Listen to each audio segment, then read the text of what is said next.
Okay, so let's look at this tail gunner position assembly.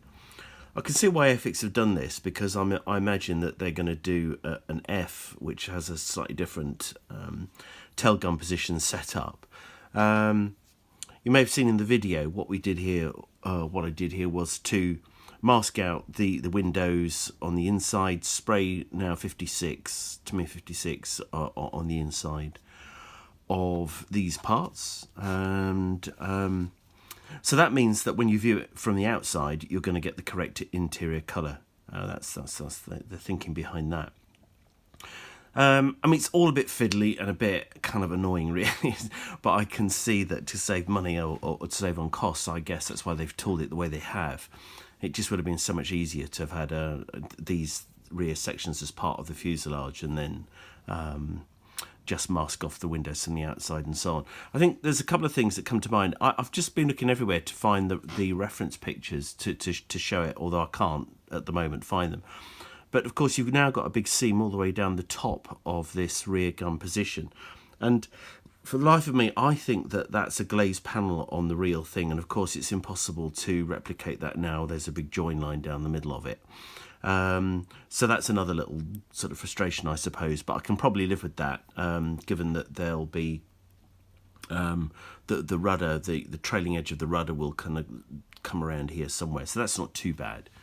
I suppose kind of more kind of pressing really is the fact that you've now got to assemble this rear gun position. You've got the internals here with the kind of magazines and some other sort of simplification of the gun position here, which is all right. And then, of course, you've got the twin MGs as well that have got to kind of poke through the rear section here. And the idea is, if you follow the instructions, that you just assemble it like this. But of course, you've then got this massive problem of trying to paint the model with these guns sticking out, which are going to be a disaster. They're just going to get knocked off, and of course you end up with all sorts of unwanted blue air, so we don't want to do that. So I think probably the only sensible way of doing it that I can see is to cut off the gun barrels, probably just forward of their of this location kind of position here. I don't know if you can see that there. Probably cut them off here, because this sort of rear part of the gun butts up to the inside of the clear part. And so the idea now is that what we can do then is just keep these, spray them, paint them, and then just insert them back through the holes, the slots here in the rear section at a later date, which I think is going to be the only sensible way of making sure they don't get snapped off. At least then I can position them correctly and accurately, rather than probably coat with a brake, which might not at all be clear and understandable. So we don't want to do that.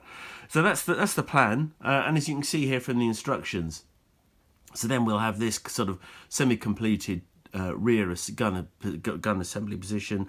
We'll slot that on here to the rear fuselage, and then all we'll have is the twin guns to add afterwards. So yeah, I think that's pretty much it for the moment with this. So we'll get on and I think do that, because we need to get the airframe to a position where we can start spraying it, which will be great.